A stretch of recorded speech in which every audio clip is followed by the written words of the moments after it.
നിനക്ക്.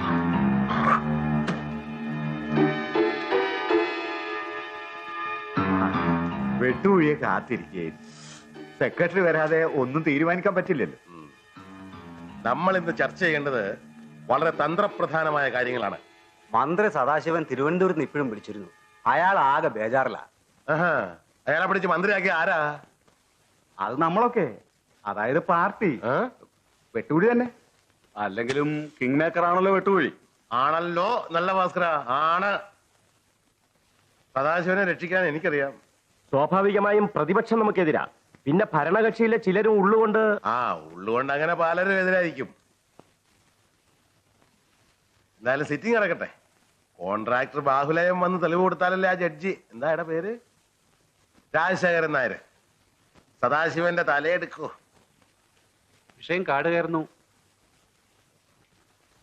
ചീഫ് മിനിസ്റ്ററുടെ ശുപാർശയില്ലാതെ കേന്ദ്ര ഗവൺമെന്റ് കമ്മീഷനെ അയക്കില്ലെന്നുള്ള കാര്യം വ്യക്തമാണ്. ഇപ്പോൾ അയച്ചിരിക്കുന്നു. അപ്പൊ ചീഫ് മിനിസ്റ്റർ നമുക്കെതിരാണെന്ന് വേണം ധരിക്കാൻ. അതുകൊണ്ട് നമ്മുടെ പാർട്ടിയോ മിനിസ്റ്ററോ അഴിമതി നടത്തിയിട്ടില്ല എന്ന് തെളിയിക്കുകയാണ് നമ്മുടെ ലക്ഷ്യം. അതിന് നമ്മുടെ പാർട്ടിയിലെ എല്ലാ ആൾക്കാരും ആത്മാർത്ഥമായി എന്നോട് സഹകരിക്കണം എന്നാണ് എനിക്ക് പറയാനുള്ളത്. സെക്രട്ടറി പറഞ്ഞത് ശരിയാണ്. വ്യക്തമായൊരു പോംവഴി കണ്ടില്ലെങ്കിൽ സദാശിവന് മന്ത്രിസ്ഥാനം നഷ്ടപ്പെടുമെന്ന് മാത്രമല്ല, പാർട്ടിയുടെ നിലനിൽപ്പ് തന്നെ അപകടത്തിലാവും. അവര് കൊണ്ടുവരട്ടെ, എത്ര ജഡ്ജിമാരെ വേണേ കൊണ്ടുവരട്ടെ. ബാഹുലയം വന്ന് തെളിവ് കൊടുക്കാതെ ഏതായാലും കാര്യങ്ങളൊന്നും നടക്കുമല്ലോ. ബാഹുലയം വരുമെന്ന് നമുക്കറിയാം. സദാശിവനെ ഒന്നും അവർക്ക് ഒരു ചുക്കും ചെയ്യാൻ പറ്റില്ല. കാര്യം ശേഖർജിയോ, നമസ്കാരം. നമസ്കാരം. ശേഖർജി ഞങ്ങൾക്ക് എതിരായിട്ട് മുഖപ്രസംഗം എഴുതി. എന്താ, ഞാനൊരു സത്യമല്ലേ? ആരും ഗവനിക്കാതെ കിടന്ന ഈ കാര്യം ആദ്യം കുത്തിപ്പൊക്കെ നിങ്ങളാ. ഇങ്ങനെ എടുത്ത് നോക്കടാ, പത്രം കയ്യിലുണ്ട്, ആർക്കും എന്തും എഴുതാ. അങ്ങനെ എല്ലാവർക്കും ഒന്നും എഴുതാൻ പറ്റില്ല വെട്ടുവഴി. MLA മന്ത്രിയൊക്കെ ആവാം, പക്ഷെ എഴുതാൻ അക്ഷരാഭ്യാസം എന്നൊരു മിനിമം യോഗ്യത വേണം. ഏതായാലും ശേഖർജി എഴുതി എഴുതി സ്വന്തം കരള് വരെ ഡോക്ടർമാർ എടുത്തോണ്ട് പോയി. നമ്മൾ ഇത്രയും വളരുകയും ചെയ്തു. പാവം നിത്യബ്രഹ്മചാരി. TBയും ക്യാൻസർ എയ്ഡ്സ് വരെയും ചികിത്സിച്ച് ഭേദമാക്കാം. മനുഷ്യൻ ആദർശം വന്ന് വിടുവിട്ടാ അവന്റെ കാര്യം പോക്കാ.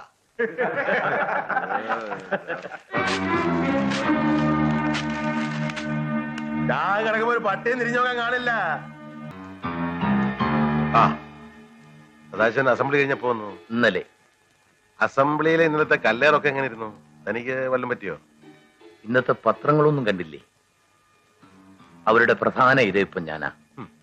എന്റെ ഓങ്ങല്ലൂർ സദാശിവ, ഇതുപോലെ 1000 എൻക്വയറി കമ്മീഷൻ വന്നാലും അത് നമുക്ക് ബുൾഡോസറിന് മുമ്പിൽ പാറ്റ വന്ന പോലെ ഉള്ളൂ. വെട്ടുകുഴി പറഞ്ഞ മാർഗത്തിലൂടെയാണ് ഞാൻ ഇന്ന് വരെ നീങ്ങിയത്. അങ്ങനെ വേണമല്ലോ.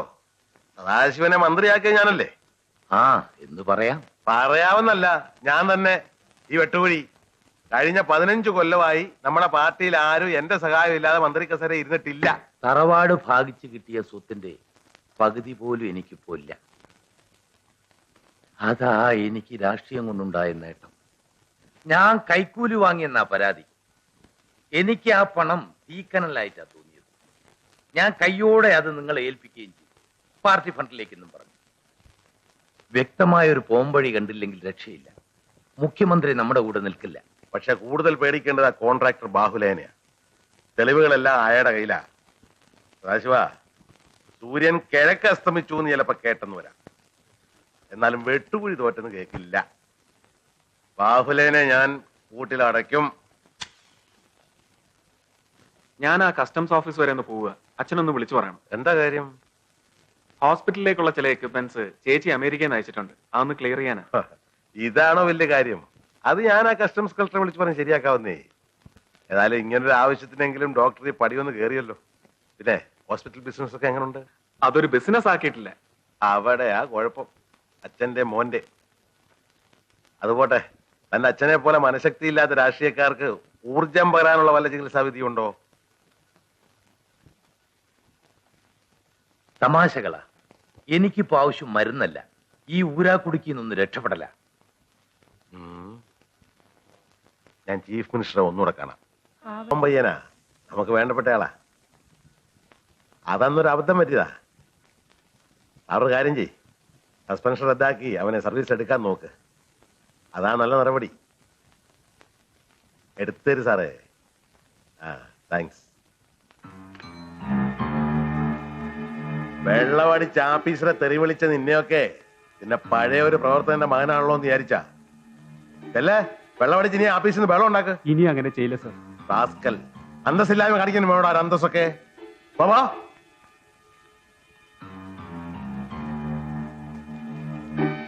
ആ, എന്തായി കോളേജിലെ സമരമൊക്കെ ഉഷാറായി നടക്കുന്നുണ്ടല്ലോ? ഉണ്ട് സർ. ഇന്ന് രാവിലെ പ്രിൻസിപ്പാൾ ഞങ്ങളെ വിളിച്ചിരുന്നു. കോംപ്രമൈസ് തയ്യാറാണത്രേ. ഞങ്ങൾ സമരം പിൻവലിച്ചാലോ എന്ന് ആലോചിക്കുക. അപ്പൊ പ്രശ്നങ്ങളൊക്കെ തീർന്നു? തീർന്നു സർ. തീർന്നു. എന്നാലേ പ്രശ്നങ്ങൾ തീർന്നിട്ടില്ല. അതെന്താ ചേട്ടൻ അങ്ങനെ പറഞ്ഞു? വിവരദോഷികളെ, ലോകം ഉള്ളിടത്തോളം കാലം പ്രശ്നങ്ങൾ അവസാനിക്കില്ല. അവസാനിപ്പിച്ച ശരിയാവില്ല. മനസ്സിലായോ? ഇപ്പൊ മനസ്സിലായി. എന്ത് മനസ്സിലായി? പ്രശ്നങ്ങൾ ഉണ്ടാക്കുന്നതിലാണ് നിങ്ങൾ മിടുക്കാറേണ്ടത്, പരിഹരിക്കുന്നതിലല്ല. അത് ഞങ്ങൾ ആകെ കുറച്ച് പേരാ സംഘടനയിലുള്ളത്. ബാക്കി 1000 വിദ്യാർത്ഥികൾ ക്ലാസ് കയറുമ്പോ ഞങ്ങൾ എന്ത് ചെയ്യും? ജോണേ ഉള്ളത് 2 എണ്ണം മതിയടോ. തലയ്ക്കകത്ത് മൂള വേണം. മന്ത്രി സദാശിവൻ രാജിവെക്കണമെന്ന് പറഞ്ഞ് അടുത്ത ആഴ്ച അവർ സമരം തുടങ്ങാൻ പോവാ. അതിനു മുമ്പ് വേറെ എന്തെങ്കിലും ഡിമാൻഡ്സ് ഉണ്ടെന്ന് നിങ്ങൾ കോളേജ് പൂട്ടിക്കണം. അല്ലേ? സമയമില്ല.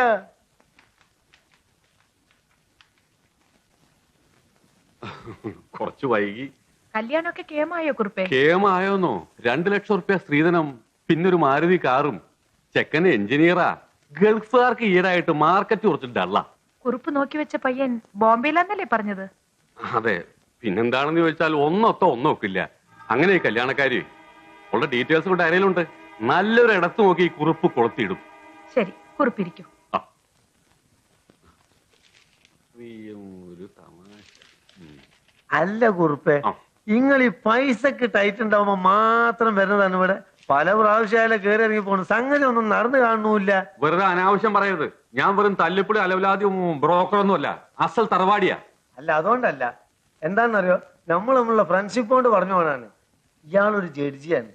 ഇനി 6 മാസേ സർവീസിലുള്ളൂ. അതിനു മുമ്പ് നടക്കും. അതിനു മുമ്പ് നടക്കരുത്. അതുകൊണ്ടാണ് ഞാൻ പറയണ്ടത്. എന്താ കല്യാണം? അല്ല, തൂക്കിക്കൊല്ലല്. തൂക്കിക്കൊല്ലേ? ഒരു ജഡ്ജി സർവീസിലിരിക്കുമ്പോ ഫ്രീ ആയിട്ട് ഒരാളെ എപ്പോ വേണമെങ്കിലും തൂക്കിക്കൊല്ലാന്നുണ്ട്. ഇവർക്ക് ഇത്ര ആളെ കൊല്ലാന്നുള്ളൊരു കോട്ടുണ്ട്. എനിക്ക് തോന്നുന്നു ഇപ്രാവശ്യം മൂപ്പര കോട്ടയിൽ കുറുപ്പിയേട്ടന്റെ കാര്യം ഓക്കെ ആയി പോകുന്നത് തന്നെയാണ്. എന്താ ചിരിക്കണേ? മോർത്തറിയിൽ ഐസിലിട്ട് വെക്കേണ്ട തലയാണല്ലോ വിചാരിച്ചിരിച്ചു പോയതാ. അയ്യോ, ജഡ്ജി താനാവാതിരുന്ന നാട്ടുകാരുടെ ഭാഗ്യം. ഇപ്പൊ അതൊന്നും വേണ്ടിയിരുന്നില്ല. എല്ലാം ഭംഗിയായിട്ട് നടന്നതിന് ശേഷം മതിയായിരുന്നു. ഞാൻ വരട്ടെ.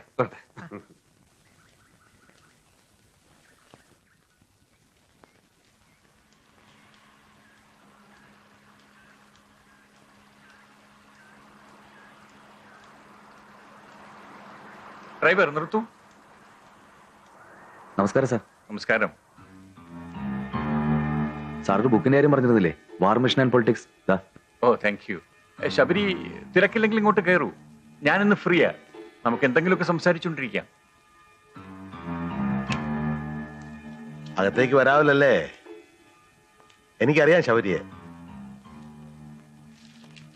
കുറെ അവാർഡുകളൊക്കെ സംഘടിപ്പിച്ചിട്ടുണ്ടെന്ന് കേട്ടു. ഏതാ വിഭാഗം? നാടകമോ ഡിറ്റക്റ്റീവോ? ഇഷ്ടമുള്ള ഉപാധിപ്പെടുത്താം.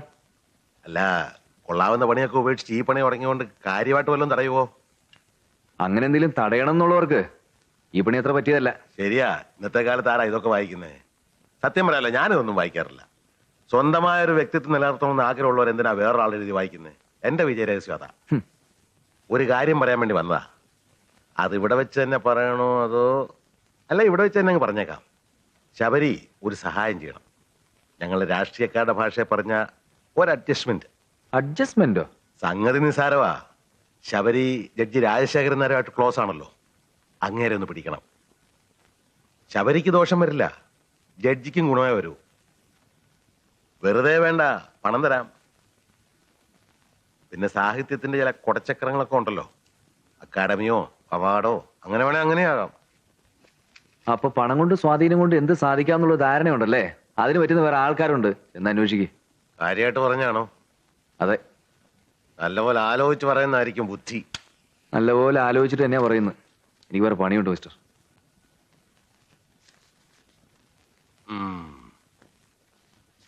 ഇതൊന്നും കാര്യമായിട്ട് എടുക്കണ്ട, ഒരു തമാശ. വിട്ടുകളാ.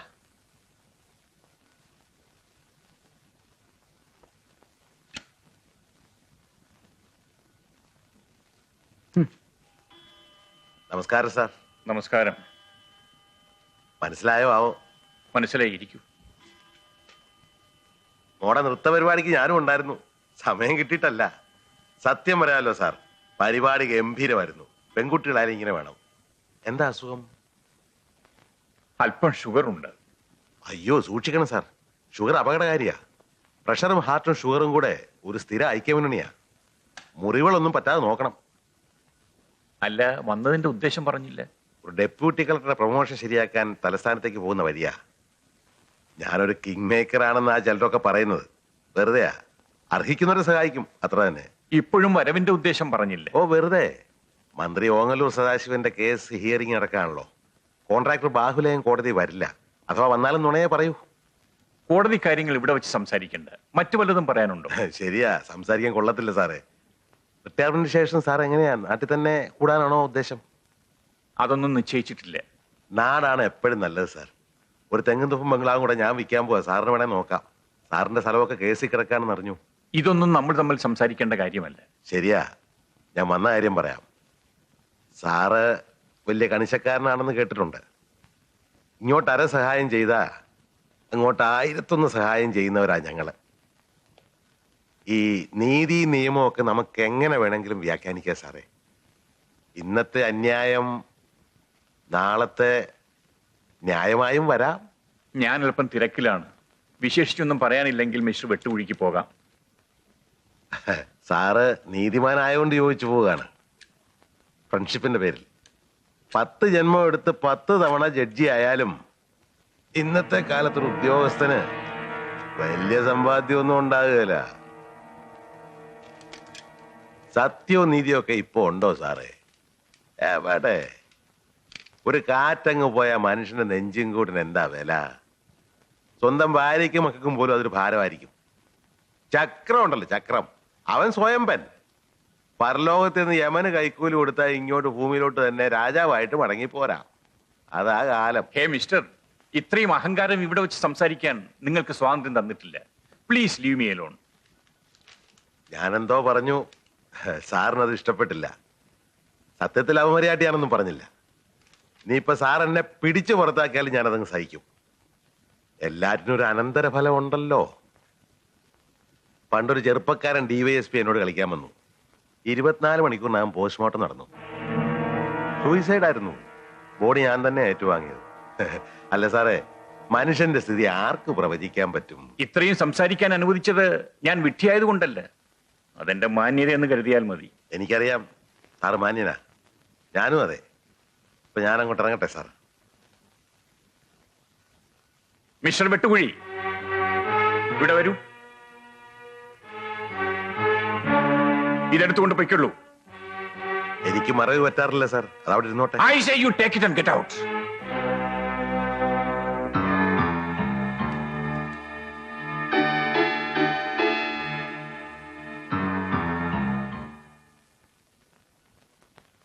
നല്ലോണം മണ്ണളൊക്കെ. എന്താപ്പായി, സാറിന്റെ കാര്യങ്ങളൊക്കെ ശരിക്കും നോക്കുന്നുണ്ടോ? നല്ലോണം നോക്കുന്നുണ്ട്. ജഡ്ജി സാറിന് നല്ല പരിചയമല്ലേ? പിന്നെ ഞാനും പുള്ളി വലിയ ഫ്രണ്ട്സാ, ഒരുമിച്ച് പഠിച്ചവരാ. എന്താ പറയട്ടെ? സ്വാമി ശരണം. ഈ വെട്ടുകുഴിയും വലിയ പഠിപ്പുകാരനല്ലേ? കണ്ടാ തോന്നില്ല കേട്ടാ. ഒന്നിച്ച് പഠിച്ചതാണെങ്കിൽ അത് 1-ാം ക്ലാസ്സിലാവാനേ തരമുള്ളൂ. അതിനപ്പുറത്തോട്ട് എന്തായാലും ഇല്ല, തീർച്ച. മുഖമൊന്ന് മാറ്റിയേ. ഇയാൾ ആരെയോടെ നോക്കുന്നേ?